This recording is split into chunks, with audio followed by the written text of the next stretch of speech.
তাদের বিচারককে শাস্তি হয়েছে।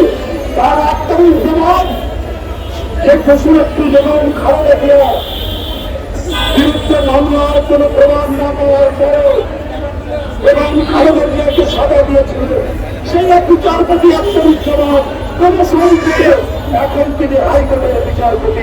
কি করে সম্ভব ডক্টর ইউনূস যখন অন্তর্বর্তীকালীন সরকারের প্রধান আপনার নামে মিথ্যা মামলা দিয়েছিল? আপনাকে জজকোর্ট বিল্ডিং এর নিচতলা থেকে 6তলা 7তলা 8তলা থেকে হাতিয়ে নিয়ে ফেলেছিল। আপনার তো অত্যাচারের স্বাদ কি হতে পারে এটা তো আপনার জানেন, আপনি জানেন। তারপরেও আজকে যারা গণতন্ত্রের জন্য লড়াই করেছে, যে যেখানে করেছে সেখানে লড়াই করেছে। শাহরুল ইসলাম তুহিন দেশে আসলে শেখ হাসিনা তাকে ছাড়তো না। কেন ছাড়তো না তা আপনারা ভালো করেই যাবে। মার্কিন যুক্তরাষ্ট্রে যতটা স্বৈরাচার এবং ফাঁসিবাদের বিরুদ্ধে যত কর্মসূচি আছে, ইঞ্জিনিয়ার তুহিন সেইখানে তার বৃত্ত ভূমিকা সেখানে রেখেছে। আর সে আজকে 17 বছর পর দেশে ফিরেছে। সেখানে আজকে আটকে থাকতে পারে, সেখানে আজকে আটকে থাকবে গ্রেপ্তার হয়ে সে কেন নাড়াড়ি থাকবে? এই তো থাকার ঠিক না। তাদেরকে আইনের কথা বলে, এই আইন এখনো আছে কেন? কারণ আমার সাথে হলে সে সারেন্ডার করে কারাগারে থাকতে হবে। এরকম রাজনৈতিক মামলা, এটি তো প্রতিহিংসামূলক মামলা, এটা তো আত্মসাৎ মামলা।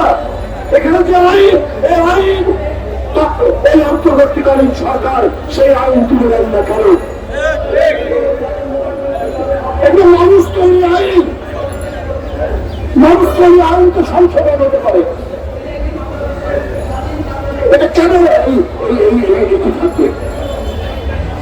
যারা 15 বছর 16 বছর নিজের মা থেকে নিজের বাবা থেকে বিচ্ছিন্ন যারা ছিল, যারা আসতে পারেনি, তারা এসে আমার কারাগারে আমার বিদ্রোহের মধ্যে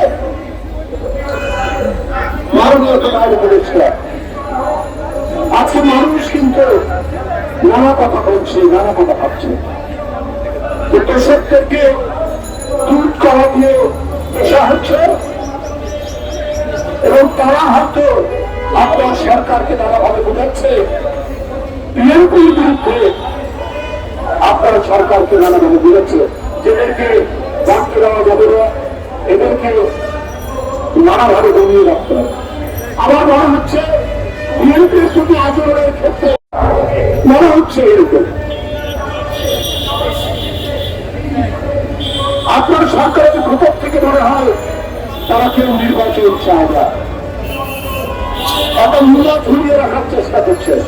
ডিসেম্বরে না হলে ফেব্রুয়ারিতে না হলে জুনে এইরকম নানা কথা বলছে, কিন্তু কেউ সুনির্দিষ্ট ভাবে বলছেন না অনেক মাসেই নির্বাচন হবে এবং সেই জন্য প্রয়োজনীয় পদক্ষেপের সরকার থেকে নেই।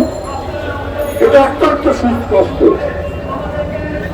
এই যে আপনার সরকারের তাল বাহানা নির্বাচন নিয়ে, আজকে দিনকে দিন কিন্তু দেশ তার যে সহ্য, তার যে বীর্য, তার যে ৭১-এর যে অহংকার এবং ২৪-এর ৫ই আগস্টের যে অহংকার, সেই অহংকার মিলিয়ে মানুষের সবচাইতে বড় প্রত্যাশা বহুদলীয় বহুমাত্রিক গণতন্ত্রের প্রতিষ্ঠা। এটা তো প্রতিষ্ঠা এখনো হয়নি, সেই সুযোগ অনেকে দেওয়ার চেষ্টা করছে। আজকে মানবিক পরিবারের কথা বলছে, এই মানবিক পরিবারও আপনাকে লুকিয়ে লুকিয়ে এটা বলতে হচ্ছে। আপনার জনগণের ম্যান্ডেট নেই, আপনি নির্বাচিত নন, আজকে সব দিক থেকে এটা জড়িত হচ্ছে। এটার প্রতিক্রিয়া কিভাবে আমাদের সার্বভৌমত্বের অবস্থাতে খায় দাঁড়ানো, এটা জনগণের কাছে কোনোভাবেই খোলাসা পারেনি। অনির্বাচিত সরকার অনেক জনবিরোধী সিদ্ধান্ত নেয়, কিন্তু আপনার সরকারের প্রতি প্রত্যেকটি গণতন্ত্রে অংশগ্রহণকারী রাজনৈতিক দল তারা সমর্থন দিয়েছে। কিন্তু সেই সামর্থ্যের মধ্যে আপনারা যে বলিয়ান হওয়ার কথা, সেই বলিয়ান আপনারা হতে পারেননি, কারণ জনগণের সাথে আপনারা কানামাছি খেলা খেলছে, আপনারা লুকোচুরি করছে। এই কানামাছি খেলতে গিয়ে জনগণের কাছে সন্দেহের মধ্যে আপনারা পড়ছেন।